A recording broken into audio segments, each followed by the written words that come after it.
नमस्कार दर्शकों, आइए आज जानते हैं कि बुधवार को क्यों होती है भगवान गणेश जी की पूजा।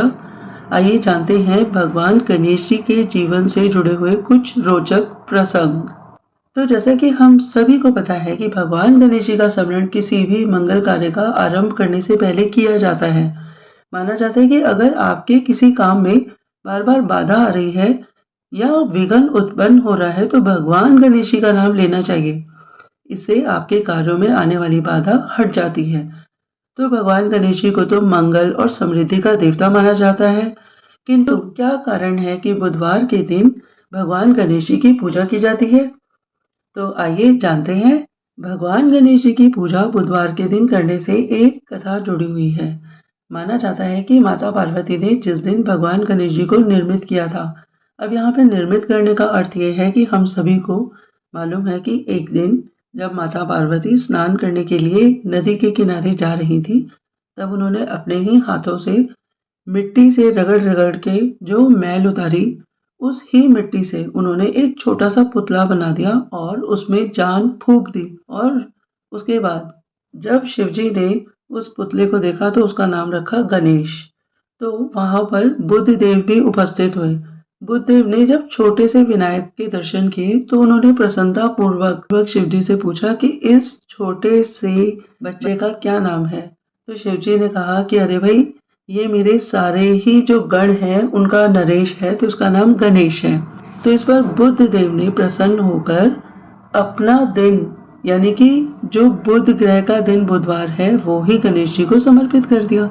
इसलिए बुधवार के दिन गणेश जी की पूजा की जाती है। और अब भगवान गणेश जी से जुड़ी दूसरी रोचक बात कि कहते हैं कि भगवान गणेश जी ने 3 वर्ष में ही लिख ली थी महाभारत। माना जाता है कि गणेश जी केवल बुद्धि और मंगल कार्यों के ही देवता नहीं है, बल्कि भगवान गणेश की लेखन गति बहुत तेज है।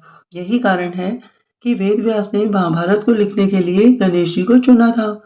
जिस महाभारत को लिखने में कोई और देवता सदियां लगाते थे, उस महाभारत को वेद व्यास जी के कहने पर गणेश जी ने केवल 3 वर्ष का समय लगाकर पूर्ण कर लिया था। आइए अब जानते हैं गणेश जी से जुड़ा हुआ तीसरा प्रसंग कि गणेश जी के जो दर्शन है वह आप सभी को हमेशा सामने से ही करने चाहिए। मान्यता है कि गणेश जी के पीछे पीठ की तरफ दरिद्रता का वास होता है, इसलिए हमेशा सामने से ही गणेश जी के दर्शन करने चाहिए। आप मंदिर के बाहर निकल रहे हैं तो हाथ जोड़कर पीछे कदम हटाते हुए सामने हाथ जोड़कर ही बाहर निकले, यानी कि भगवान गणेश जी की तरफ आप भी पीठ ना करें और ना ही गणेश जी की पीठ आपकी तरफ कभी हो। तो हम में से बहुत सारे लोग होते हैं जो अपने घरों के बाहर श्री गणेश जी को स्थान देते हैं। हम तो ये चाहते हैं कि जो भी हमारे घर के अंदर आए वह गणेश जी को जय करता हुआ आए, किंतु गणेश जी की पीठ हमारे घर की तरफ हो जाती है। तो इस बात पर अपना ध्यान दीजिएगा। यदि आपके घर के बाहर भी आपने गणेश जी को उपस्थिति दी है, तो जहां आपने बाहर उपस्थिति दी है वहीं पे अंदर की तरफ भी श्री गणेश को बिठाएं, ताकि भगवान गणेश की पीठ दोनों तरफ ही ना हो। मतलब कि इधर से भी भगवान आपके घर को देखें और उधर से भी आप ही के घर को देखें। तो आइए अब सुनते हैं चौथा प्रसंग। माता लक्ष्मी के दत्तक पुत्र हैं भगवान गणेश। माता लक्ष्मी के कोई संतान नहीं थी। इस कारण एक दिन माता लक्ष्मी बहुत दुखी थी। जब ये बात माता पार्वती को पता चली तो उन्होंने बालक गणेश को माता लक्ष्मी की गोद में बैठाकर कहा कि गणेश भी माता लक्ष्मी का ही पुत्र है। ये सुनकर माता लक्ष्मी बहुत प्रसन्न हुई और माता लक्ष्मी ने कहा कि जब तक कोई उनके साथ भगवान गणेश जी की पूजा नहीं करेगा, उस मनुष्य के जीवन में कभी भी सुख, समृद्धि और लक्ष्मी नहीं आएगी। जब से भगवान गणेश जी की पूजा लक्ष्मी जी के साथ ही होती है। तो आइए अब सुनते हैं पांचवा प्रसंग। माता पिता के चरणों में होता है पूरा संसार।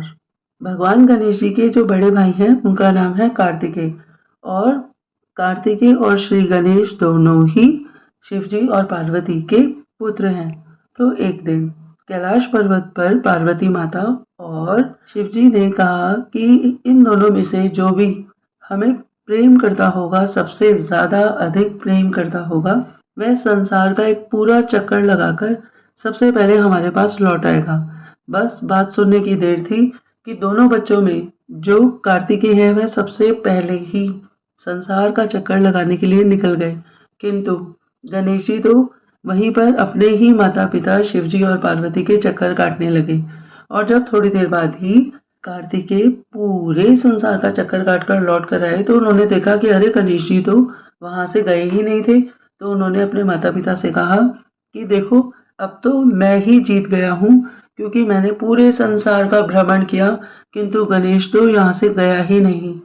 तो इस पर गणेश जी ने कहा कि अरे भाई, मेरा संसार तो मेरे माता पिता हैं, इसलिए मैंने अपने माता पिता के चारों ओर ही चक्कर लगा लिए। तो इस तरह भगवान गणेश ने अपनी बुद्धिमत्ता का परिचय दिया। तो दोस्तों, ये जो पांचों प्रसंग गणेश जी से जुड़े हुए थे, ये तो यहीं पर संपूर्ण हो गए। हमने इससे सीखा कि किस प्रकार से बुधवार का जो दिन है वो श्री गणेश जी को बुद्ध देव ने ही समर्पित किया है। और हमने इससे ये भी सीखा कि जो बच्चे होते हैं उनका संसार उनके माता पिता ही होते हैं। इसी प्रकार हम भी भगवान के आगे बच्चे हैं और प्रत्येक मंदिर में परिक्रमा का स्थान होता है। कहने का अर्थ ये होता है कि दीन बंधु दीनानाथ, मेरी डोरी तुम्हारे हाथ।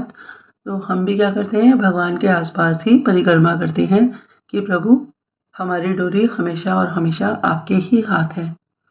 तो मित्रों, आप सब लोगों ने मुझे बहुत ही प्रेम पूर्वक सुना। आपके अंदर बैठी आत्मा, आपकी ऊर्जा शक्ति को मेरा बारंबार प्रणाम है। बहुत बहुत धन्यवाद, बहुत बहुत धन्यवाद।